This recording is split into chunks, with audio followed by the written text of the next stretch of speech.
మిమ్మల్ని మరింత బలపరచాలని దేవుణ్ణి ప్రార్థిస్తూ ఉన్నాను. వాక్య పఠనంలోకి వెళ్దాము.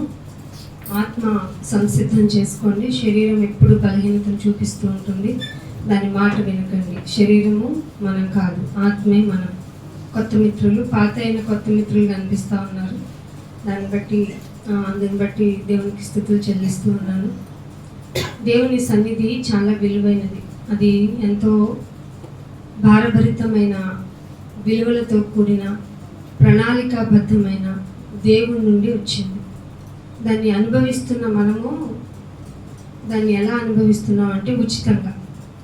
ఇప్పుడు నీ ముందు ఒక ప్రశ్న ఉందనుకోండి, రేపటికి గాలి నువ్వే సమకూర్చుకోవాలి, నీరు నువ్వే తయారు చేసుకోవాలి, ఆహారపు గింజలు నువ్వే రెడీ చేసుకోవాలి. వీటన్నిటినీ రెడీ చేసుకొని రేపు ధరించుకోవాల్సినవి నువ్వే చూసుకోవాలి. ఇంకా నిత్యావసరంలో ఏదైతే ఉందో అదంతా నువ్వే చూసుకొని నా దగ్గరికి రావాలి అన్నాడు అనుకోండి. దేవుడు రాగలమా? అస్సలు రాలేదు. అందుకే మన జీవితాన్ని ఆయన చాలా సులభతరం చేశారు. చాలా సులభతరం. అసలు మనం ఊహించలేము ఎంత సులభతరం చేశాడనేది. అందుకే భక్తుడు అన్నాడు, నేను ఊహించలేనివి, నేను గ్రహించలేని ఆశ్చర్య కార్యములు నా ఎడల చేస్తూ ఉన్నావు నాయన అన్నాడు. అందుకని చాలా గొప్ప దేవుడు. ఆ గొప్ప దేవుని యొక్క మర్మాలు, ఆయన నిన్ను ఏం చేయమన్నాడు, ఎందుకు ఇవన్నీ ఇచ్చావు, నేను కష్టపడకూడదని నాకు అన్నీ ఇచ్చావు కదా, ఎందుకు ఇచ్చావు, ఏం చేయమని ఇచ్చావు అంటే ఆయన చెప్తున్నారు, నా గురించి బ్రతకటమే నువ్వు చేయాల్సింది. అందుకే 66 పుస్తకాల్లో కుదించి నీకు అర్థమైన సరళ భాషలో రావటానికి మనుషుల ప్రాణత్యాగం కూడా జరిగిన వాళ్ళని నా కొరకు నిర్మించుకున్నాను. కాబట్టి నువ్వు కూడా ఆ లిస్ట్లోనికి రావాలి అనేది నా ఆలోచన. కాబట్టి నేను ఇక్కడ ఉంచాను. లేకపోతే మనం ఏం గొప్పవాళ్ళని చెప్పండి.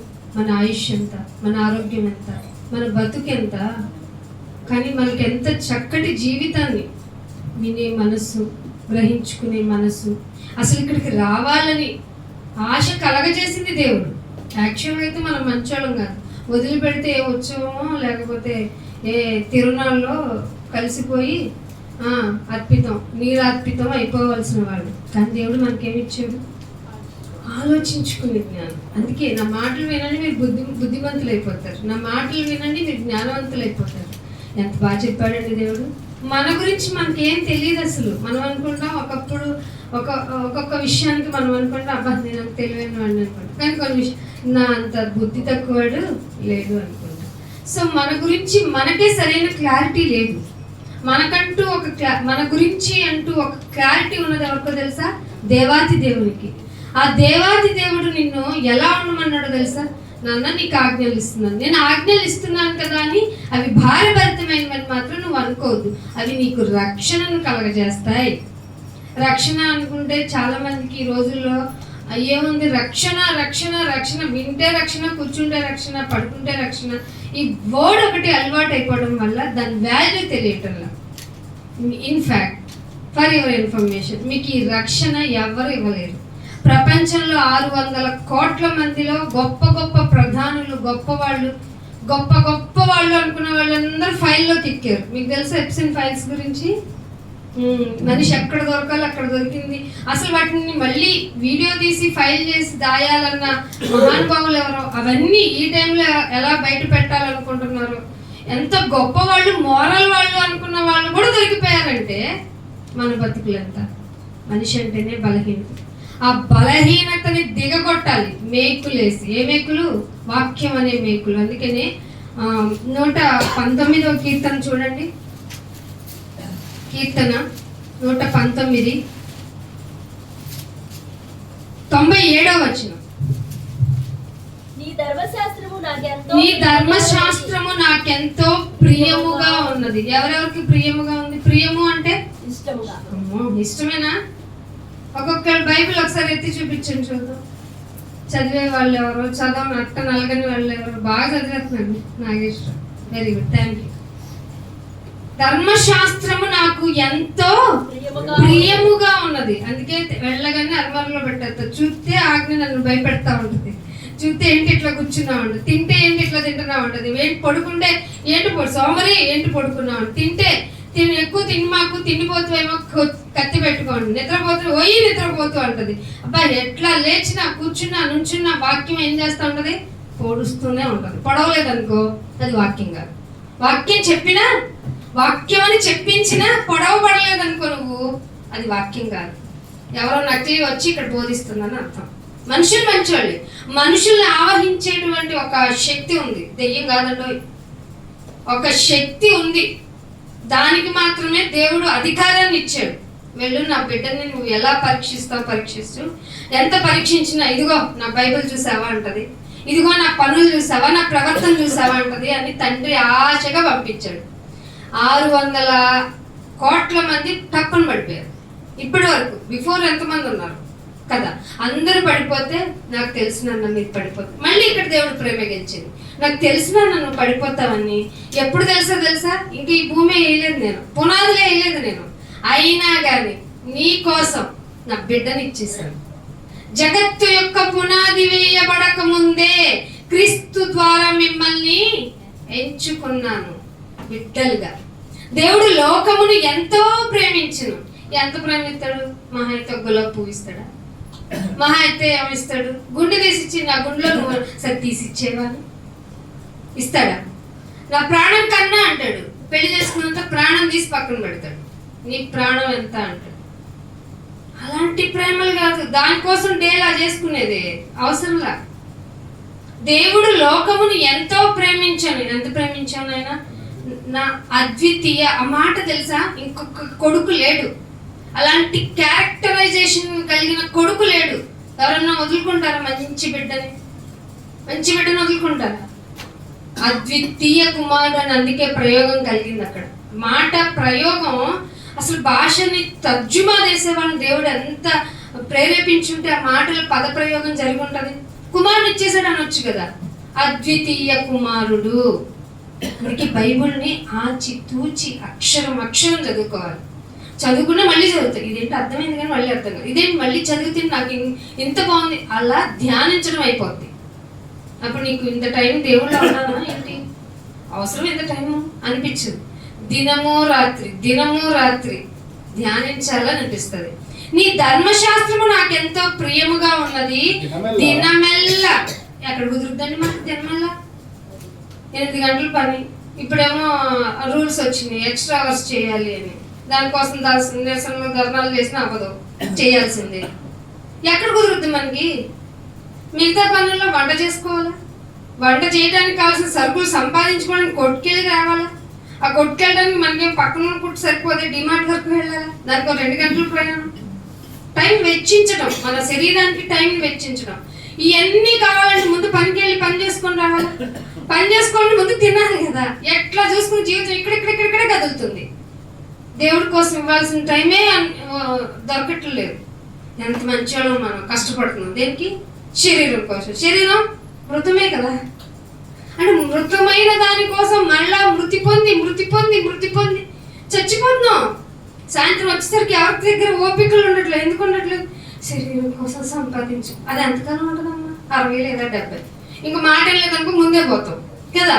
అయినా కానీ ఏమండి నేను తినకపోతే చచ్చిపోము, వాక్యం వినకపోతే అదేమంత ప్రాబ్లం ఉండదండి. ఇలా మాయ చేసిన మాయలాడి ఈ యుగ సంబంధమైన మనోదేవత, యుగ సంబంధమైన దేవత మీ వేటికి ఏ కనులకు? మనోనేత్రములకు, మనస్సుకు ఉండవలసిన నేత్రాలు మూసి కప్పెట్టేసింది అంతే.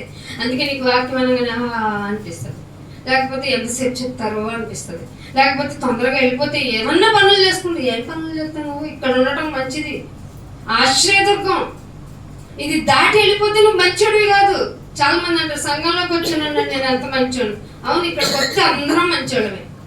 ఇది దాటి వెళ్ళిన తర్వాత మనలో ఉన్న మాటలు, ప్రవర్తన, అరే ఇప్పుడే బాగా ప్రార్థన చేశారని అబ్బెబ్బే ఇది ఇక్కడ నటనే.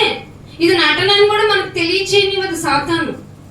సో మిమ్మల్ని మీరు మార్చుకోవాలంటే దినమెల్లా, ఈ దినమెల్లా అనేదానికి నాకు ఇంత టైం పట్టిందే. ఇంకా ఎక్స్టెన్షన్ చేస్తే, బ్రతుకులో ఎక్స్టెన్షన్ చేస్తే జీవితకాలం సరిపోదు. కానీ దేవుడు ఏమన్నాడు తెలుసా? మీరు ఎలా అయిపోవాలంటే క్రీస్తు స్వభావానికి ఈక్వల్ గా అయిపోవాలి. అలా చేయాలంటే ఏం చేయాలి? ఆయన ఎలాంటి వారో జ్ఞాపకం చేసుకోవాలి. జ్ఞాపకం చేసుకోమంటే ఆయనకి మీరు ఇచ్చిన జ్ఞాపకం చేసుకోమంటేనే మళ్ళీ మీ ఫ్యామిలీని తెచ్చుకుంటున్నాం మనం. అంత స్వార్థపరులో మనం ఆయన రక్షణ జ్ఞాపకం చేసుకుంటాం.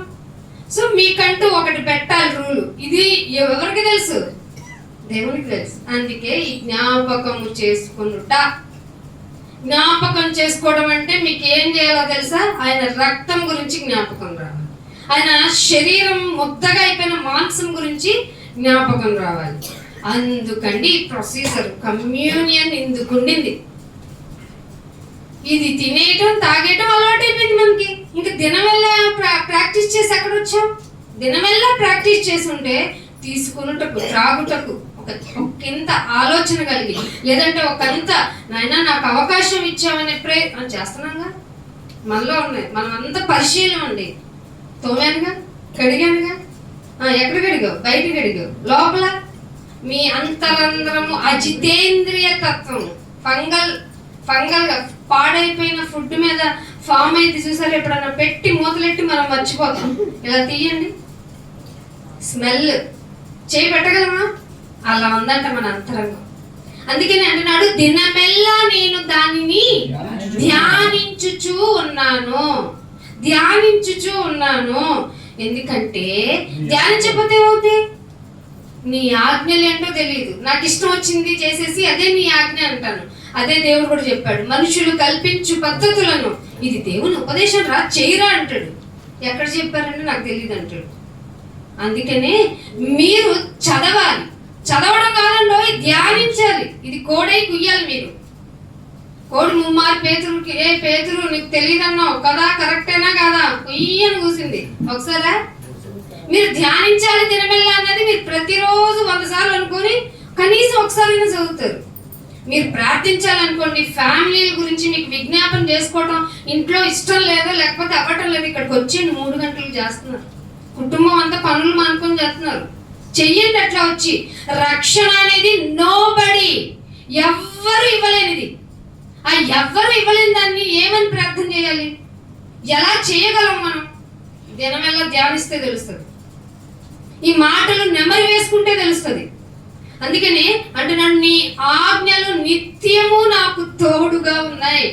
అడుగేస్తే నాకు తోడుగా ఉన్నాయి, అడుగు తీస్తే తోడుగా ఉన్నాయి. పొరపాటును అడుగు పెడితే ఎందుకు చేసావు ఇలాగని నన్ను హెచ్చరిస్తుంది, నన్ను సరి చేస్తుంది. ఆజ్ఞను అతిక్రమించేసాం, అందుకే అందరం పాపాత్ములమయ్యాం. నీ ఆజ్ఞలు నిత్యము నాకు తోడుగా ఉన్నాయి. మీకున్నాయా తోడుగా? తోడుగా ఉంటే తప్పులు చేస్తారా? తోడుగుంటే పాపం చేస్తామా? చదవరే అసలు మీ జీవితాల్లో ప్రార్థన, వాక్య పఠనం ఇవన్నీ ఉన్నాయా? ఇక్కడికి వస్తే బైబిల్ చదవటం కాదు, ఇక్కడికి రాగానే బైబిల్ చూపించమంటే చూపించడం గొప్ప ఏం కాదు. అందరం చూపిస్తాం. చూపించమన్నావు కాబట్టి చూపించామంటాం. కానీ ఇంటిలో బైబిల్ ఓపెన్ చేసేప్పుడు చదివా? చదవ మనం. ఎందుకంటే అది అవసరం అనిపించదు. అందుకే అంటున్నాడు, నీ ఆజ్ఞలు నిత్యము నాకు తోడుగా ఉన్నాయి. నా శత్రువుకు మించిన జ్ఞానాన్ని. నా శత్రువు ఆగండి. శత్రువు అసలు వాడు వేసే పన్నాగాలు కానీ, వాడు ట్రీట్ చేసే విధానం కానీ, వాడు అనే మాటలు కానీ, వాడు మన ఎర్రలో ప్రవర్తించే విధానం ప్రతిదీ మనల్ని హర్ట్ చేస్తూనే ఉంటది. కానీ దేవుడిని గనక, దేవుడి ఆజ్ఞలు గనక నువ్వు పాటిస్తేనంట, నీ శత్రువుకు మించిన జ్ఞానము అవి నాకు. అందుకు ధ్యానించాలి. ఊరికే మళ్ళీ కంటతాపదం చేయకూడదు. ధ్యానించడం అంటే హృదయంలో ఉండిపోవాలంతే. నువ్వు ఏదైనా పని చేయాలన్నా, ఏదైనా మాట అనాలన్నా, ఎవరితో ప్రవర్తించాలన్నా ఆయన మాట నిన్ను పట్టుకొని ఉండాలంతే. ఆ విధంగా హృదయంలో పెట్టుకోవాలి. అందుకే నీ ఆజ్ఞలు నిత్యము నాకు తోడుగా ఉన్నాయి. నీ శాసనములను 99 ఈ శాసనములను నేను, శాసనం అన్నా కూడా ఆజ్ఞ. ఆజ్ఞ అనేది జస్ట్ వన్స్. శాసనం అంటే కంపల్సరీ పాటించాలి, కంపల్సరీ పాటించాలి. ఆజ్ఞ అనేది చేయరా అనే ప్లీజింగ్ నేచర్ కొంచెం ఉండొచ్చు, కానీ శాసనం కంపల్సరీ. శాసనములను నేను ధ్యానించుకొందును, కావున నా బోధకులందరికంటే వినేవాడికి ఎక్కువ ఉండాలట. అంతమైందా మీకు? చెప్పే వాళ్ళకనే వినే వాళ్ళకి ఎక్కువ ఉండాలి జ్ఞానం. అప్పుడు చెప్పే వాళ్ళు కరెక్ట్ చెప్తున్నారో లేదా, మరి ఇక్కడ చెప్పే వాళ్ళ వల్ల ఏంటయ్యా అంటే నెమరు వేసుకోవటం, గుర్తు చేసుకోవడం, జ్ఞాపకం చేసుకోవడం, సరి చేసుకోవడం లాంటి వాటి కోసమే. అర్థమైందా? బోధకులందరికంటే నాకు విశేష జ్ఞానం వచ్చేసిందని చెప్పేశారంట దావీదు గారు. 102వ కీర్తన 102వ కీర్తన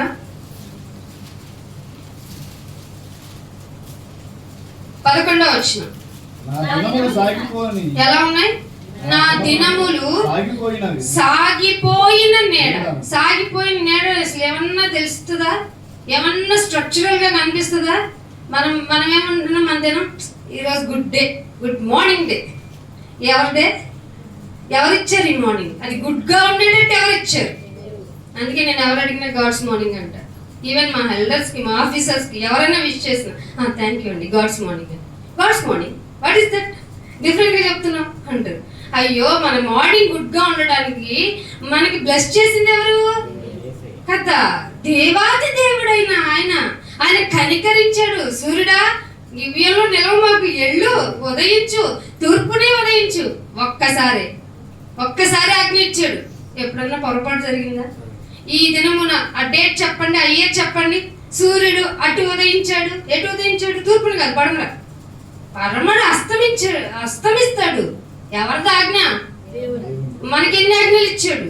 క్రొత్త నిబంధనలో 600 పైన 10 ఆజ్ఞలు ఇశ్రాయేలుకి ఇచ్చింది. అవి విడదీసి కదిలితే దెబ్బ, మెదిలితే దెబ్బ, సుత్తి దెబ్బ, సబ్బు దెబ్బ, ఏ దెబ్బ పడితే ఆ దెబ్బేసి నువ్వు నలిగిపోవాలంతే అన్నాడు దేవుడు. నాయన ఆజ్ఞను పాటించను, నా వల్ల కాదు. నీ వల్ల కాదు అంటే నా దగ్గరికి రావు, ఎందుకంటే నేను పరిశుద్ధుడను. నువ్వు అలాంటి ఆజ్ఞలే పాటించినప్పుడు ఆ పరలోకంలో నాకు పక్కన ఎలా వచ్చి కూర్చుంటావు? ఇక్కడే చిన్న ప్రాబ్లం ని నేను ఫేస్ చేయలేదు. ఎవడా నా ప్రాబ్లం తీసే అనేవాడివి రాజకుమారుడు ఎలా అవుతావు? రాజ్యాధికారాన్ని నేను ఎలా అప్పగించగలను? మీకు తెలుసా, మనం దేవదూతలకు కూడా అబ్బే అస్సలు మ్యాచ్ అవ్వట్లేదు. ఏమో మనం ఎందుకు తీరుస్తాం? దేవదూతలకు మనం ఎందుకు తీరుస్తాం? ఇక్కడ ఏదో ప్రార్థన చేసుకుని మా అమ్మ అనుకుని అక్కడికి ఏమో ఉందో లేదో, స్వర్గం ఉందా ఏమో, మనకేం తెలుసు. ఎవరు చెప్పారు? Yes, exactly. ఎందుకు చెప్పారు? ఆయనే తప్ప ఎవరును తండ్రిని ఎరగరు. తండ్రి ఎక్కడ ఉన్నారు? పరమునందు ఉన్నారు. ఆ పరమునందున్న తండ్రి యొక్క భాష, తండ్రి యొక్క ఆలోచన, తండ్రి యొక్క విధానం, తండ్రి దేనికి చింతిస్తున్నారని ప్రత్యక్షంగా చూసి వచ్చి శరీరాన్ని ధరించుకుంటే తప్ప నా తండ్రి చింతన నేను తీర్చలేనని ఆ విడిచి పెట్టకూడని భాగ్యాన్ని నువ్వు విడిచిపెట్టేస్తావండి. ఏదన్నా సౌకర్యం దొరికితే తెహారుగా వాడుకోవడం తెలుసు. అందుకే మన మీద ఉంది ఏంటిది? ఫ్రీగా దొరికితే ఫినాల్ కూడా వదిలిపెట్టాం. అంత బాగా వాడేస్తాం మనం. ఎవరిని? మనుషులు వాళ్ళేమా వాడేస్తాం. ఏది ఉచితంగా ఆశించకండి. ఉచితంగా ఆశిస్తున్నామంటే మనలో ఏదో లోటు ఉందని అర్థం. కానీ నిన్ను ప్రేమగా, దయగా ప్రేమించిస్తే తీసుకోవచ్చు. ఇలాంటివి చాలా ఉన్నాయి. నా దినములు సాగిపోయిన నీడని పోలి ఉన్నాయి, అసలు గడ్డి వల్ల నేను వాడిపోయాను. ఇప్పుడు చూడండి, చాలా మంది 90% ఆఫ్ పీపుల్ రోగం లేదే లేరు. దానిలో రోగము అనే దాన్ని కల్పించిన ఆసుపత్రులు చాలా ఉన్నాయి. ముంబైలో ఒక డాక్టర్ ఓపెన్ డిక్లరేషన్ ఇచ్చింది, నేనే తెలిసి 110 పైన అవసరం లేని గుండె ఆపరేషన్లు చేశాను. డిక్లరేషన్. మనం అనుకుంటాం నా గుండె పాడైపోయిందంట. దేవుని అడగటం తెలియదు కదా మనకి. గుండె చెదరిన వారిని ఆయన బాగు చేస్తాడు, కానీ ముందు డాక్టర్ దగ్గరికి వెళ్ళొద్దాం కరెక్టే. కానీ ఇప్పుడు ఆ ఆరోగ్యమే పరమ వైద్యుడు కి ముందు ప్లేసే వైద్యుడు కదా. వాళ్ళే మోసకారులు అయితే నీ మీద కత్తి పెట్టాలంటే ఎవరి ఇది కావాలి? అసలు ఆ భక్తి ఉందా మన దగ్గర? నీ జీవితం నీడవలేకపోతుంది. నేడంటే నువ్వు ఉన్నంతకాలం ఉంటుంది, తర్వాత నువ్వు ఉండవు అని అర్థం. నీ జీవితం నువ్వు ఉన్నంత వరకే. నువ్వెంతకాలం అంటే గడ్డి, ఆవిరి, త్రాసు మీద దుమ్ము. తెలుసా మీకు ఇవి? తెలుసు. ఉప్పు అంటే పోయే గాలి, ఆవిరి ఇట్లా కనపడుతుంది, వెంటనే ఉంటుందా? ఇన్ని సంవత్సరాలు మీ జీవితకాలంలో ఎన్ని వాటర్ ఎవాపరేట్ అవటం చూసారు, ఆవిరి అవటం చూసారు? చూపించండి, ఎక్కడ ఉంది అది? మనము అంతే. మనం పోతే మన గురించి చెప్పుకోవాలిరా. ఎంత చెప్పుకుంటారు? ఏదో ఒక రోజు వస్తాడు ఒకడు, గాడ్సేని చంపిన మంచోడు, గాడ్సేని చంపాడు, గాంధీని చంపినాడు మంచోడు అని ఆ తరం వచ్చేస్తుందని బైబిల్లోనే ఉంది. మహాత్ములను తిట్టిపోసే వాళ్ళు వస్తారు అని.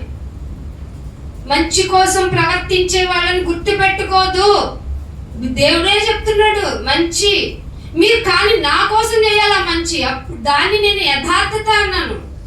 ఆ యథార్థతను కలిగి ఉండాలంటే నా ఆజ్ఞలు నెరవేర్చాలి. అందుకనే 58వ కీర్తన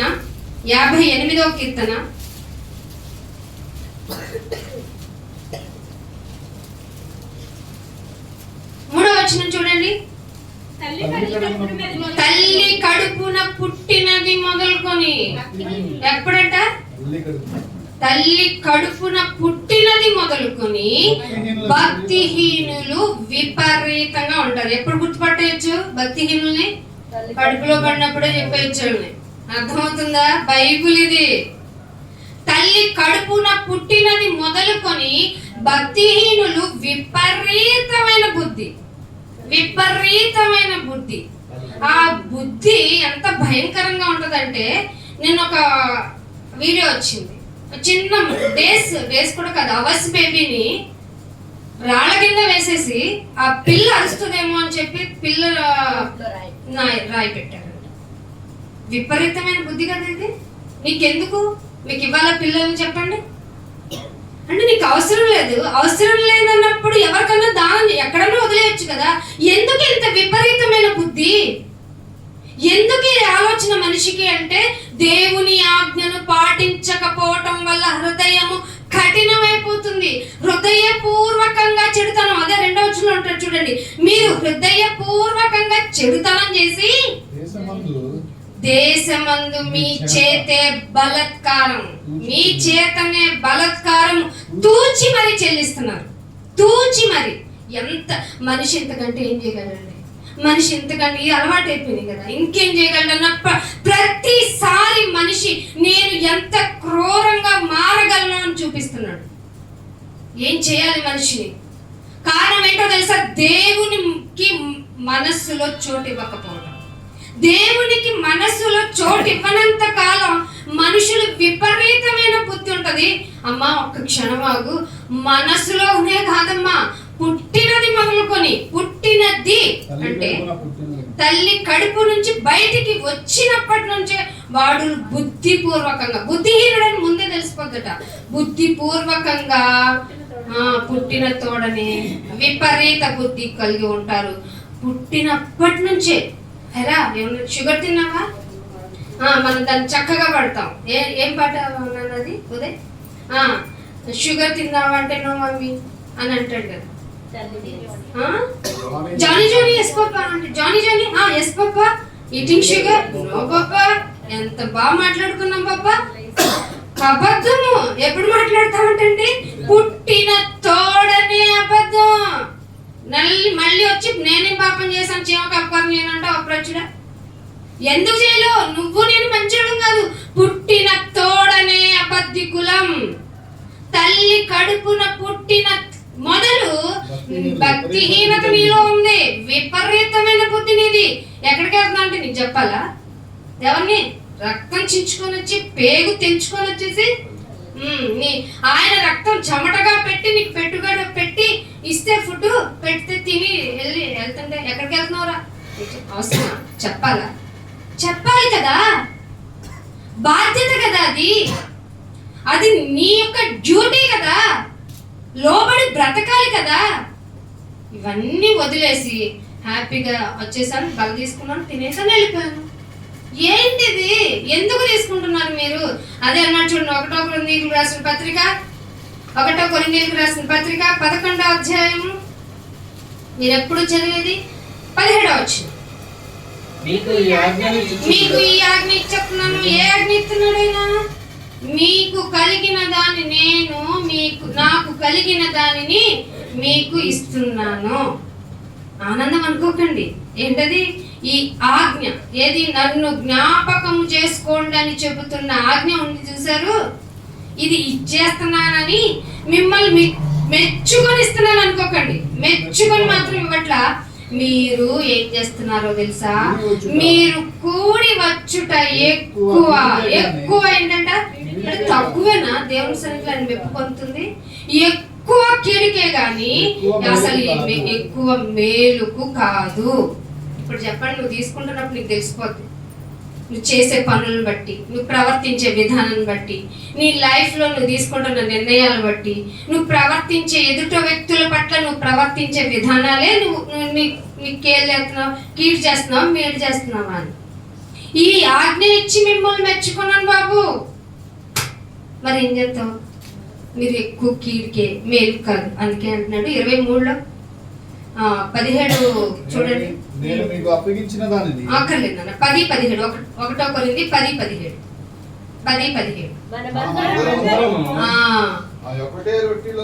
ఆ ఒక్క రొట్టెలోనే పాలు పంచుకొనుచున్నాము. మీ నుండి ఏమైనా రొట్టె తెచ్చుకున్నారేంటి? మా కులం, మా క్యాస్ట్, మా నీళ్లు, మా ద్రాక్షరసం మేము తెస్తున్నారంట సంఘాల్లోకి. ఇక్కడ ఏమంటున్నాడే, మనమందరము ఒకటే రొట్టెలో పాలు పంచుకుంటున్నాము అంటే అర్థం ఏంటి? మనందరం ఒక ఫ్యామిలీ ఫుడ్డే తింటున్నాం. ఒక ఫ్యామిలీ అయ్యి ఒక రొట్టెనే తింటున్నాం. ఇంట్లో వాళ్ళు అనుకుంటారా? ఇంట్లో వాళ్ళు తిట్టుకుంటున్నారు మరి కదా. ధ్యానించటంలా, ఆజ్ఞను పాటించటంలా, అందుకే మెచ్చుకోవట్లా. మీరు కూడుకోవడం ఎక్కువ కీడికి మరి. అందుకే అంటున్నాడు, మనమందరము ఒకటే రొట్టెలో పాలు పంచుకొనుచున్నాము. రొట్టె ఒకటే కదా. అనేకులమైన మనము కూడా ఒక్క శరీరమే. ఏంటట? సంఘంలో ఒక్క శరీరం. ఇప్పుడు చెప్పండి, చేపలు నేనే ఎత్తాలా? అవును నువ్వే ఎత్తాలి. మెసేజ్ నేనే చెప్పాలి? అవును నువ్వే చెప్పాలి. పాట నేనే పాడాలి? అవును. ఒకటే పాట 100 సంవత్సరాలు పాడుతుంది. తప్పేంటి? ఏమౌలి మంచి స్వరం. మమ్మల్ని తీయమనండి, ఆ రాగం తీయలేం. ఒక్కొక్కరికి ఒక్కొక్క తలాంతి ఉండింది. కొత్తగా ఏం నేర్చుకోం మనం? వద్దా మనకి? స్కూల్ టైంలో నేర్చుకున్నాం. మళ్ళీ ఈ స్కూల్కి వెళ్ళి నేను 1వ తరగతిలో రాసిందే రాస్తా, నాకు దీర్ఘం ఇస్తే అని 10th క్లాస్ రాసిచ్చేయండి, పాస్ అవుతావా? పాస్ అవ్వం కదా. మరి రోజుకి నీ ప్రార్థనలో అప్డేషన్ లేదు, నీ ప్రవర్తనలో అప్డేషన్ లేదు, నిన్ను నువ్వు మార్చుకోవు, వచ్చేస్తావు. మరి తప్పు నీదే కదా. కూడుకొనుట ఎక్కువ కీడికే. బైబిల్ తప్పు చెప్పదండి. మనం తప్పుటోళ్ళం. ఎప్పటి నుండి? తల్లి కడుపున పుట్టినది మొదలుకొని.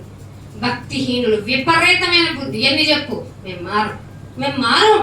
అందుకే అంటున్నాడు, ఒక్క శరీరము ఎదుటవాడి బాధని అర్థం చేసుకుంటది. ఆ బాధ శరీరం యొక్క బలహీనత ఇది అని తెలిస్తే మరింత క్షమాగుణాన్ని కలిగి ఉంటది.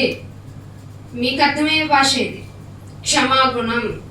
అందుకనే 2వ పేతురు రాసిన పత్రిక 2వ పేతురు రాసిన పత్రిక 2వ అధ్యాయము 2వ పేతురు రాసిన పత్రిక 2వ అధ్యాయము 13వ వచనం. ఒకనాటి సుఖానుభవము సంతోషమని ఎంచుకొందురు. వారు కళంకములను నిందాస్పదులనై తమ ఒకనాటి సుఖ అనుభవం. ఎక్కడ ఒకనాటిది అంటే లోకంలో ఉన్నప్పుడు బాగా ఎంజాయ్ చేసి వచ్చారు కదా. 3 నాళ్ళ ముచ్చటని కోసి తినేయడం, 3 నాళ్ళ ముచ్చటని తినేసి తాగేసి చిందులేసి, అబ్బా అప్పుడు మనం భలే బిహేవ్ చేసేవాళ్ళం కదా అనుకుంటే ఇక్కడికి వస్తారంట. అయ్యా నువ్వు మా ప్రార్థన చేయాలంటే ముందే మాటలు సిద్ధపరచుకుంటానన్నా, అసలు సిద్ధపడకపోతే పరలోకం వెళ్ళదు కాబట్టి సంఘంలో ఇంకో సిద్ధపాటు కూడికి కూడా పెడుతున్నాం అంటే రారు, కానీ వీళ్ళు పరలోకం వెళ్ళిపోతారట. ఏమంటున్నాడు ఇక్కడ? ఒకనాటి సుఖానుభవం. జ్ఞాపకం చేసుకున్నప్పుడు మీకు సిగ్గు అనిపించట్లేదు అనుకోండి. ఒకనాడు లోకంలో ఉన్నప్పుడు నాయన ఎంతగా టైం వేస్ట్ చేశానని నేను, నీ గుడికి వచ్చి ఇక్కడ ఉండిపోవాల్సిన నేను ఎన్నిసార్లు నీ విశ్రాంతి దినము పాటించాలని ఇశ్రాయేలుకి చెప్తే, మొన్న ఒక వీడియో వచ్చింది. ఇశ్రాయేలీలు వాళ్ళు ఇప్పుడు విశ్రాంతి దినం అంటే ఒక ప్రసంగికుడు అనే అతను, ఒక రబ్బా అనే అతను ఒక బోర పట్టుకుని అన్ని మన కర్ఫ్యూ అయితే ఎలా మూయించేస్తారు దుకాణాలని, రేపు విశ్రాంతి దినం మూసేయి, రేపు విశ్రాంతి దినం ఆపే అని చెప్పుకుంటూ వెళ్తున్నాడు. అన్ని క్లోజ్ అయిపోతాయట. మనం అమ్మ రేపు ప్రార్థనకి రండి, అయ్యగా రేపు పని ఉంది వెళ్ళాలండి, వెళ్ళాలి, అయ్యగారు పిలిచారని పని అయిపోయింది, రాలేదు, తప్పు నీది. నువ్వు ఎక్కువ కీడికే బతికేస్తున్నావు. అర్థమైందా? అందుకే అంటున్నాడు, ఒకనాటి సుఖానుభవము సంతోషమని ఎంచుకుంటారు. ఇక్కడికి రావడం మంచిది అనుకోరా? అస్సలు అనుకోరు. మనలో తెలియని చేదైన వేరేది. పైగా వారు కళంకములు నిందాస్పదములైన తమ ప్రేమ విందులు. అదేంటి ప్రేమ విందులు అంటే? కోసి తినేసుకోవడం వరకే తెలుసు నాకు. నిందాస్పదములు కళంకములైన ప్రేమ విందులలో మిమ్మల్ని కూడా ఓన్లీ ఫుడ్డే కదా తినేసి వెళ్ళిపో అంటారట. దానికోసం నువ్వు బల్ల వదిలేసి వెళ్ళిపోతావు, దానికోసం నువ్వు ఆరాధన మర్చిపోయి వెళ్ళిపోతావు. మీరు పెట్టుకున్నారు ఈ పేర్లు అని చెప్తున్నా. అసలు ఎవ్రీడే కూడుకోవాలి. మనం పెట్టుకున్నాము, మనం ఈ పేర్లు చెప్పకపోతే కూడా భయపడవని ఇలాంటి ఇంప్లిమెంటేషన్స్ చెప్పి నేను గుడికి రమ్మన్నా నువ్వు రావటంలా. హృదయ కాఠిన్యముతో కావాలని తూచి మరి చెడుతనం జరిగిస్తున్నావే అంటున్నాడు ఇక్కడ. అన్నపానములు పుచ్చుకొనుచు తమ భోగమే బాగుంది. తమ భోగం వల్ల ఏమొచ్చిందో తెలుసా? మీలో యుద్ధములు, పోరాటములు, మీలో ఉన్న భోగ ఇచ్చల వల్లనే కదా. ఎఫెసీయులకు రాసిన పత్రికలో 5వ అధ్యాయం ఇంటికి వెళ్ళి చదవండి. ఫ్యామిలీ రోజు చదవాలి బై హార్ట్ అయ్యే వరకు. భోగ ఇచ్చ అది ఏమి చేసేసి బయట శుభ్రంగా ఇక్కడికి వచ్చి కూర్చొని బల్ల తీసుకుంటారు. కీడుకే, మేలుకు కాదు. అందుకే భోగంలో ఎందుకు సుఖించుదురు అంటున్నాడు. అలాగే యూదా పత్రిక 1వ అధ్యాయం ఉన్నది, 1వ అధ్యాయం యూదా పత్రిక 1:12 వచనం. మీరు నిశ్చయముగా మీతో సుభోజనము చేయుచు వీరు నిర్భయముగా. ఎవరు? సంఘములోని వారు. నిర్భయముగా, ఏ మాత్రం భయం లేకుండా, ఏ మాత్రం అదురు బెదురు లేకుండా. నేను దేవుడి బల్ల తీసుకోవడానికి ప్రిపేర్ గా రావాలి అంటే బిఫోర్ కూడా నేను సిద్ధపడాలి. బిఫోర్ డే కూడా సిద్ధపడాలంటే ఎవ్రీడే నేను సిద్ధపాటు కలిగి ఉంటానే కదా. ఒక రోజు నన్ను నేను ఇక్కడికి వచ్చి కూర్చుంటాను. ఏదో ఒక రోజు వచ్చేయమంటే వచ్చి వెళ్ళిపోను కదా. ఎందుకు మార్చుకుంటాను అలాగా? ముందు సిద్ధపడాలి. అందుకే కన్యకలు ఎంతమంది అండి సిద్ధపడిన కన్యకలు? మామూలుగా ఎంతమంది? టోటల్ 10 మంది కదా. ఎంతమంది వెళ్ళారు? ఎందుకని? అందరి పేర్లు సిద్ధపడిన కన్యకలే కదా. సిద్ధపడిన కన్యకలైనప్పుడు ఎవరి దగ్గర ఏం లేదు, వెలిగించుకోవడానికి సరిపడా నూనె లేదు. అంటే వాక్యంతో సిద్ధపడి లేరు. ఇది మీకు అక్కర్లేదు, నాకు ఈ అవసరం లేదు, నేను బాగున్నాను, అందుకే బల్లకి అర్హురాలని వచ్చి కూర్చున్నాను, ఆల్రెడీ రెడీ అయి ఉంది కదా. సుఖానుభవం. మీరు నిర్భయముగా, సమాధానం లేకుండా, ఫ్యామిలీలో ఎట్టి పరిస్థితుల్లోనూ ఒకరి బలహీనతను ఒకరు క్షమించుకోకుండా, అసలు ఫ్యామిలీలైనా మీరే మిమ్మల్ని భరించుకోకపోతే ఈ ఒక్క రొట్టెలో తినుకుని అనేక ఫ్యామిలీల నుంచి వచ్చిన మనము ఒకరినొకరిని ఎలా క్షమించుకుంటాం? అందుకే వందనాలు అక్కన్నా అని వెళ్తాం. అంతేనా కదా? అన్నా అంటే వస్తాలే నువ్వు అంటాం. అంతే మనం. మీరు నిర్భయముగా మీతో సుభోజనము చేయొచ్చు, తమ్మును తాము నిర్భయముగా. ఎన్నిసార్లు చెప్పాడండి నిర్భయం? భయం లేదు మీకు. నిర్భయముగా పోషించుకొనుచు మీ ప్రేమ విందులలో దొంగ మెట్టలుగా. ఈయన పట్టుకొని వెళ్ళిపోతే సంఘంలో అభివృద్ధి చెందొచ్చు. దొంగ మెట్టలు ఉన్నారు సంఘాల్లో. మీరు ఎంత బ్లెస్సింగో తెలుసా? ప్యూరిటీగా వాక్యాన్ని వింటున్నారు. ఇది దేవుడు మీకు ఇచ్చిన గొప్ప ఛాన్స్ అన్నమాట. మీరు కొన్ని సంఘాలకు వెళ్ళండి, ఆరాధన అంటారు, ఒక మ్యూజిక్ పెడతారు, ఎగరండి అంటారు. ఎగరమంటే ఆరాధన. అసలు పాట వల్ల మహిమ ఏంటి? నీ వల్ల కదా నేను మహిమ తెచ్చుకోవాలన్నాడు. నీ జీవితమే పాట అవ్వాలి, నీ మాటే పాట అవ్వాలి. ఆ పాట, ఆ మాట అన్ని కలిసి నువ్వు రిఫ్లెక్షనే కదా దేవుని చూపించేది. అబ్బే నేను ఎక్కడ చేస్తాను, తినేళ్ళిపోమంటే తినేళ్ళిపోతాను. నిర్భయముగా. వీళ్ళు ఎలాంటో తెలుసా?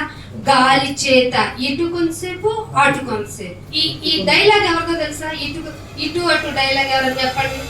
బైబిల్ చదువుతానన్నమాట. ఎటెళ్ళొచ్చావు అంటే ఏమనింది? కామన్ గా అటు ఇటు వెళ్ళానంటారు, ఇటు అటు వెళ్ళానంటారు. కామన్ గా అటు ఇటు వెళ్ళానంటారు. సాతాను కూడా రివర్స్ లో రాతుంది అనమాట. అది అట్లాగే ఉన్నారంట. వీరు గాలి చేత ఇటు అటు కొట్టుకొని పోతూ ఒకరోజు మానేస్తారు, ఒకరోజు విపరీతంగా దేవుని మీద భక్తి వచ్చి పాట అంటారు, ప్రార్థన అంటారు, మైక్ అంటారు, అబ్బా ఎన్ని చేసేస్తారు, తర్వాత రోజు కనపడు. వీళ్ళని చూస్తే మనం అనుకుంటాం నెక్స్ట్ వీళ్ళకి మంచి పని దేవుడి పని అప్పు చెప్పేద్దాం అనుకుంటారు పాస్టర్ గారు. దొరుకుతారా? అస్సలు దొరకరు, అస్సలు దొరకరు. అందుకే వీరు గాలి చేత ఇటు అటు కొట్టుకొని పోవు నిర్జల మేఘాలు. నిర్జలం అంటే నీరున్న మేఘం. మేఘం అటా కనపడుతుంది, వెళ్ళిపోద్ది. బాగా వర్షం వచ్చేస్తుంది అంతే ఈ మేఘంతో అనుకుంటాం. మళ్ళాగా ఇక్కడికి ఉన్నారు కదా, పని చేసేస్తారు. వీళ్ళు ఎంత కాన్సన్ట్రేటెడ్గా ఉన్నారు, దేవుడు పని చేసేస్తారు, వచ్చేస్తారు. అంకుల్ అంకుల్ వచ్చేస్తున్నా. అతి వినయం ధూర్తుని లక్షణం. ధూర్తుడు ఎవరు? శాటన్ కదా. అందుకని నిర్జల మేఘాలు, కాయలు రాలి ఫలము లేక. ఏంటి మన ఫలాలు? ఆత్మ ఫలాలన్నీ. ప్రేమ ఉందా? అసలు ప్రేమ ఉందా? లవ్ యూ అంటారు. ఏం లాభం? ప్రేమిస్తే అన్ని అవసరాలు తీర్చాలి కదా, తీర్చాలా లేదా? దేవుడు అదే చేశాడు. ఎందుకు? ఇందాక మొట్టమొదటిలో చెప్పాను కదా, ఫుడ్ గింజలు ప్రిపేర్ చేసుకోవాలి. మనకు ఒక గింజ సరిపోద్దా? అస్సలు కాదు. ఇన్ని గింజలు కావాలి, 4 గింజలు బయట ఇసిరాలి, కింద పళ్ళెంలో పడాలి, బయట ఇసిరేయాలి. నచ్చకపోతే ఆ పళ్ళెం నుండి వాటర్ వేసి కలిపేయాలి. అన్ని గింజలు తయారు చేసుకుంటామా? అప్పుడు మన చేత గింజలు రెడీ చేస్తే గింజ కూడా పోనీయం. కానీ ఇచ్చింది ఆయన కదా, ఇచ్చింది ఆయన కదా. అందుకే దేన్ని ఉచితంగా పొందుకోవడానికి ఇష్టపడకండి, కష్టపడాలి. కష్టపడితేనే ఏం తెలుస్తుంది? విలువ తెలుస్తుంది. విలువ, ఏ విలువైనా. అందుకని వీళ్ళంటే ఎలా ఉన్నారంటే ఫలాలు లేవు, ప్రేమించడం లేదు. చెప్పండి ఇంకోటి, దీర్ఘశాంతమా? శాంతమే లేదు మన దగ్గర. దీర్ఘశాంతం అని వస్తుంది. సమాధానం అసలు మా ఇంట్లో కనపడిందే సమాధానం. నేను చూస్తే సంపెత్త, ఇంకోసారి నాతో మాట్లాడు. ఇవేనా మనవి ఫ్రూట్నింగ్స్. ఏం చెప్పాలి చెప్పనా? ఎదుటి వాళ్ళు ఎంత విసిగించినా చెయ్యి, కానీ నేను క్షమించేస్తాను. దేవుడు చూసుకుంటాడు. నా ద్వారా అయిందనుకో ఇక్కడితోనే పోద్ది. దేవుడితో గనక అయ్యిందనుకో, ఆఫరింగ్ దేవుడికి వెళ్ళిందనుకో, నువ్వు నిలవవు, కనపడవు, ధూళివైపోతావు, మారు. ఇది లేదా? మీకు ధ్యానిస్తే ఇలాంటి మాటలు వస్తాయి. అందుకే అంటున్నాడు, కాయలు రాలి ఫలము లేక 2 మార్లు చచ్చి. ఎన్నిసార్లు అంటే? ఒకసారి బతికినట్టేగా. మళ్ళీ వెళ్తాడు లోకంలోకి, అన్ని అనుభవించేస్తాడు. అద్దె భలే ఎంజాయ్ చేసి వచ్చామంటాడు. లోకంలో ఉంటే బాగుంది కదా అంటాడు. అప్పుడు చచ్చినట్టే కదా. మళ్ళీ ఏదో వేస్తారు కదా అనుకుని మళ్ళీ వస్తాడు. 2 సార్లు చచ్చి వేళ్లతో పెళ్ళగింపబడిన చెట్లు ఉన్నారు. ఎక్కడ?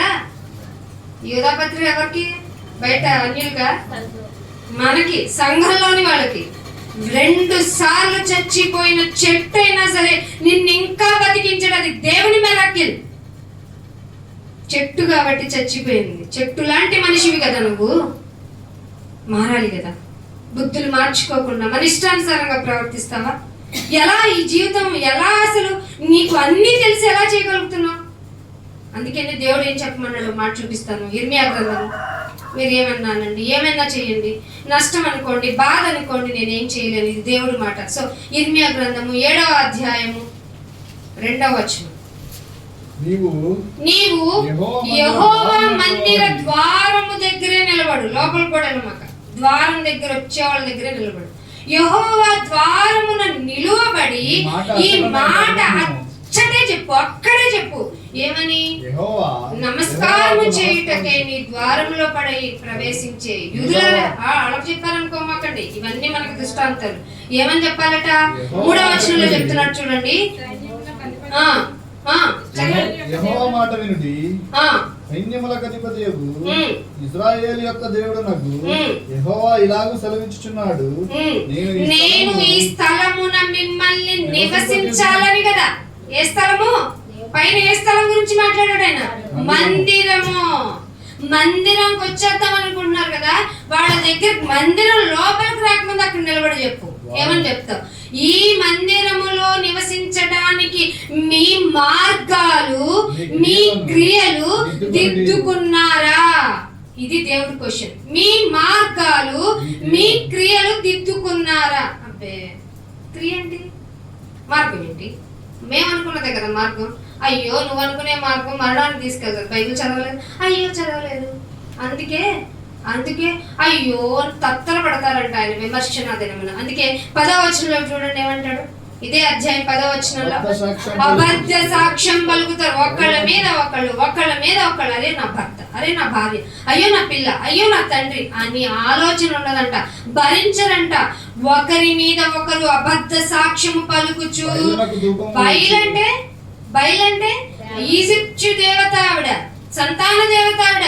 ఆవిడికి దూపం వేసేసి ఏమీ ఎరగని మీరు వచ్చి అసలు మీరు ఎరగని దేవతలకు కూడా అనుసరించేస్తున్నారేంటి? అయినను నా నామము పెట్టబడిన ఈ మందిరం, ఏ మందిరం ఇది? యేసు క్రీస్తు అని ప్రార్థనా మందిరానికి వస్తున్నావు కదా, అది నా నామము కదా. నా నామము అని పెట్టబడిన మందిరంలోనికి వచ్చి నా సన్నిధి నా నిలుచుచు విడుదల నొంది ఉన్నామని మీరు చెప్తారండి. అయ్యా బతికిపోయాం, రక్షింపబడ్డాం అంటారేంటి?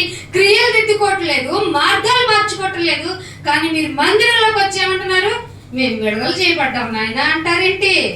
అందుకే మీరు హేయ క్రియలన్నీ జరిగించడానికై మీరు మందిరంలోకి వచ్చారు.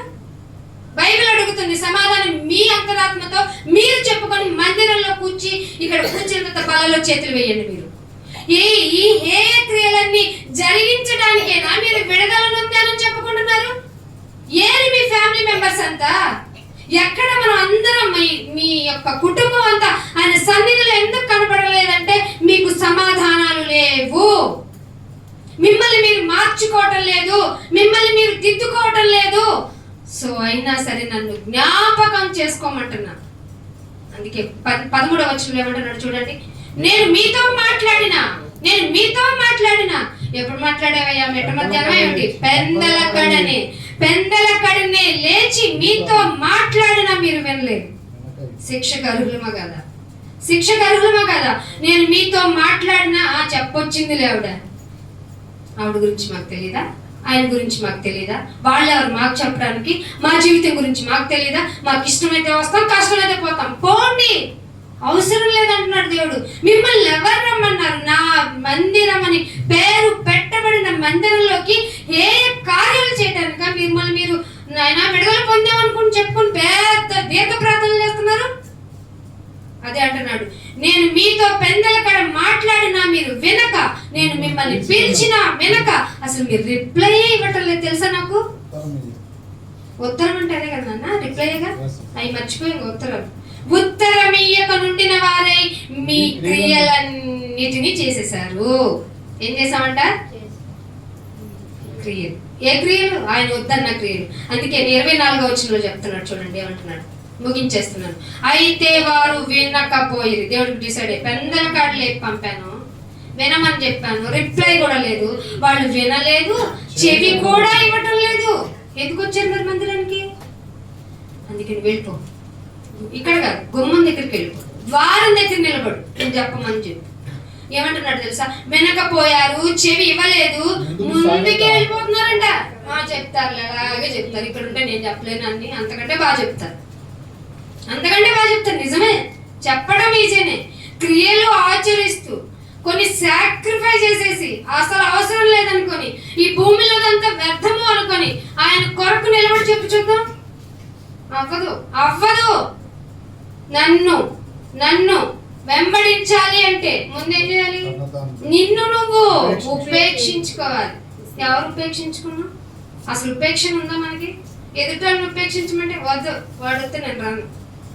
మనం నువ్వు మందిరంలోకి వెళ్ళకపోతే నువ్వు అడిగింది పెట్టనని చెప్పండి శరీరానికి.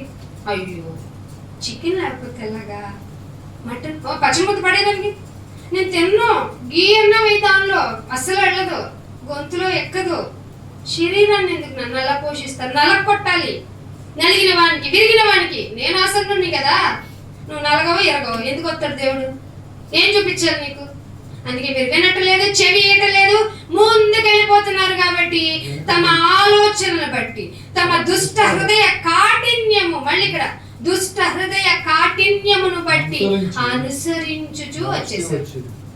ఏంటి మేలు కనుక్కున్నాం, బల తీసుకోవడం మేలు కదా, కీడని ఇలా తెలుస్తుందండి. అర్థమైపోతుందండి కీడని. అయినా మారో, హృదయ కాఠిన్యమును బట్టే నడుచుకుంటాం. తెలిసి వస్తున్నాను, తెలిసి. అందుకే ఇదే అధ్యాయం 28లో ఏమంటున్నాడు చూడండి. 28 గనుక నువ్వు వాళ్ళతో ఇలా చెప్పాయి, వీరు తమ దేవుడైన యెహోవా అంటే ఉన్నవాడైన దేవుని మాట వినిన వారు కారు. ఏం కావాలి? దేవుడికి ఏం వినాలి? చెవి గలవాడు వినాలి. వినాలా లేదా? వీరు వినిన వారు కారు, కాబట్టి వాళ్ళని శిక్షకు కూడా లోబట్టలేదంటే ఇప్పటికే నీ జీవితంలో చాలా నష్టపోయింది. మాకెవరికి తెలుసు? నీకే తెలుసు. ఎక్కడో ఉండాలి నువ్వు, కానీ లేవు. కారణం ఏంటో తెలుసా? ఆయన శిక్షకు కూడా లోపడట్ల, హృదయ కాఠిన్యంతో నడుచుకుంటూ ముందుకెళ్ళిపోతున్నాం అంతే. అందుకే అంటున్నాడు, కాబట్టి వీళ్ళు శిక్షకి లోపడరు, నా మాట వినరు, కాబట్టి నమ్మకాన్ని అసలు వారిలో నుండి తీసేసి తొలగిపోయింది. అంటే తొలగిపోయిందంటే నువ్వు వచ్చేయమ్మా నమ్మకం, నా మీద నమ్మకం లేకుండా చేసే ఏమోనండి ఎన్నిసార్లు వెళ్ళిన మందిరానికి నాకేం మేలు జరగట్లేదు, అందుకే మానేసా.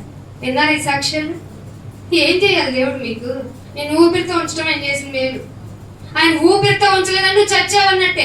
చచ్చావంటే నరకానికి వెళ్ళిపోతావు. ఆయన దయ తలచి ఉంచాడు కాబట్టే నీ క్రియలు, నీ దుష్టత్వము, హృదయ కాఠిన్యం నుండి తప్పుకో, నీ మార్గాన్ని దిద్దుకో.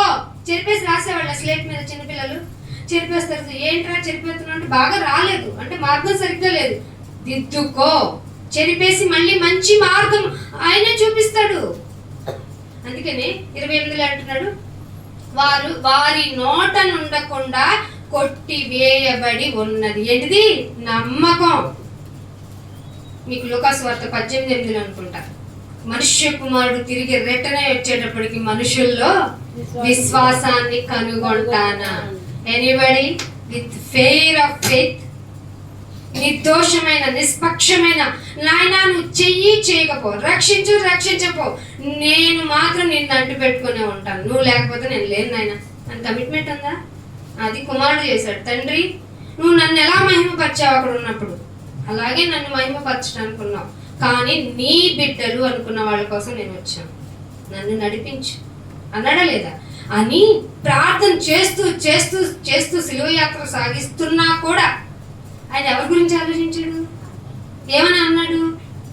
కొడుతున్నారు, చెళ్ళు అని కొడుతుంటే ఏమన్నాడు? తూ అని ఊస్తే ఏమన్నాడు? ముళ్ళ కిరీటం పెడుతుంటే ఏమన్నాడు? మనం ఏమంటాం? వీడు చేస్తున్నది ఏమిటో మీకు తెలుసా? ఎంత చేశాడో తెలుసా? ఏం చేశారో తెలుసా? ఈవిడేం చేసిందో తెలుసా? ఎక్కడ కంపారిజన్ అవ్వట్లా. కాబట్టి నమ్మకమే పోయింది. మిమ్మల్ని తీసుకెళ్ళి అక్కడ చెప్తాను, ఇంత డేంజర్ ఉంది కాబట్టి నన్ను జ్ఞాపకం చేసుకొనుటకు దీన్ని చెయ్యండి, మార్గము దిద్దుకొనుటకు చెయ్యండి. ఇదే ఇర్మియా గ్రంథం 6వ వచనం చూడండి ఏమంటాడు. 6వ వచనంలో ఇర్మియా గ్రంథము 8వ అధ్యాయం 6వ వచనం, తండ్రి లేని వారిని ఇర్మియా గ్రంథము నేను చెవియొగ్గి వారి మాటలు విన్నాను, ఏమన్నా మారుతారేమో అని వాళ్ళు మాట్లాడే సంభాషణను విన్నాను, కానీ వాళ్ళ మాటలు ఏంటంట? పనికి మాలిన మాటలు వారు ఆడుకొనుచున్నారేంటి? మందిరంలోకి వచ్చి నీ కొరకు బ్రతికాము, విడుదల నొందాము అని చెప్పుకుంటున్న మీరు మారకపోగా, చెవినివ్వకపోగా, హృదయ కాఠిన్యంతో, ప్రేమ విందులతో, ఆహారంలో అది బాగుంది ఇది బాగుంది అనుకుంటూ బ్రతుకుతున్న మీ గురించి ఒక చిన్న చెవి నేను వేస్తే ఏమంటున్నారట? పనికి మాలిన మాటలు. పనికి మాలిన మాటలు వారు ఆడుకుంటున్నారేమి? నేనేమి చేసి తిని, ఏం చెప్పాను? తన చెడు ప్రవర్తన అండర్లైన్ చేసుకోండి, ఇన్ ది సోల్, తన చెడు ప్రవర్తనను గూర్చి పశ్చాత్తాపపడువాడు ఒక్కడు లేడు. చదివించారా మీతో బైబిల్ ఎప్పుడన్నా? మీరు చదువుకున్నారా? పోనీ దేని గురించి పశ్చాత్తాపడాలండి? నాయనా నాది చెడుతనం, నాయన నేను చెడ్డదాన్నే, మంచి లేదు, కానీ ప్రేమతో కదా నన్ను ఇక్కడికి రానిచ్చావు అని చెడుతనము గురించి పశ్చాత్తాపడేవాడు ఒక్కడును లేడు. యుద్ధమునకు చొరబడే గుర్రాలు వస్తాయి చూసారా మందిరంలో కంట, ఏమంటే నేను అన్నట్ల నన్ను అనొద్దు, మీరు ఏదైనా ఉంటే దేవుడితో మాట్లాడుకోండి. యుద్ధమునకు చొరబడు గుర్రాల వలె ప్రతి వాడు తనకిష్టమైన మార్గంలో తిరిగేసి టైం లేదు ఎక్కడికి మందిరానికి రావడానికి. మేము చేయట్లేదు పనులు, మేము చేయట్లేదు ఉద్యోగాలు, మేము చేయట్లేదు ఇంట్లో పనులు, అన్నీ చేసుకుని ఇక్కడికి వచ్చి మీకు మా దేవుని మాటలు సంధించి చెప్పడానికి వస్తే మీకు టైం లేదంటే మీ ఇష్టమైన మార్గం ఎట్లా వస్తున్నారంట? యుద్ధమునకు చొరబడు గుర్రము వలె ప్రతి వాడు నాకు ఇష్టమైంది ఇది చేసేసానని పశ్చాత్తాపడేవాడు లేడట. చెప్పండి, పళ్ళ తీసుకోవడం మేలుకవుతుందా కీడుకవుతుందా? నిర్ణయం మీదే. సరి చేసుకోండి, దిద్దుకోండి. హృదయ కాఠిన్యం నుంచి మిమ్మల్ని మీరు కాపాడుకోండి. మీ ప్రాణానికి మీరే ఉత్తరవాదు. ప్రార్థన. తండ్రి, మీకేది ఇష్టమైందో మనుషులమైన మేము ప్రవర్తించట్లేదు. మా మార్గాలు మా క్రియలు దిద్దుకోమని అవకాశం ఇస్తున్న ప్రతిసారి మా హృదయ కాఠిన్యంతో ఆయన తూచి మరి మీ ఎదుట ఆయన దోషులుగా నిలబడుతున్నాం. దయతో క్షమించండి. మమ్మల్ని మేము మార్చుకుంటాం. ఆయన తినటం ఒక్కటే గొప్ప అనుకున్నాం, త్రాగటం గొప్పే అనుకుంటున్నాం. ఆయన బల్ల తీసుకుంటే మేము ఇంకా పాపం చెయ్యని వారమే అనుకుంటున్నాం. కానీ మాకు తెలియకుండా చేదు వేరులు ఆయన పుష్కలంగా మాలో ఉండి మేము నీ మాట వినను అనేటువంటి స్థితికి వెళ్ళిపోయిన మా జీవితాన్ని దిద్దమని మా జీవితం అంతా నీ పాదాలు చెంత ఉంచుతూ సజీవ యాగంగా మమ్మల్ని మేము సమర్పించుకుంటున్నాం. ఇలా సరి చేసుకోవటానికి మళ్ళీ మాకు అవకాశం ఇచ్చారు. అందుని బట్టి స్తోత్రాలు నాయన. ఇదిగో నీ యొక్క బిడ్డ త్యాగాన్ని జ్ఞాపకం చేసుకుంటున్నాం. జాగ్రత్తగా ఆలోచించి మేలు కొరకు మేము తీసుకున్నట్టుకు మమ్మల్ని సిద్ధపరచమని యేసుక్రీస్తు వారి అతి పరిశుద్ధమైన నామమున ఈ ప్రార్థనను అడిగి వేడుకుంటున్నాం తండ్రి.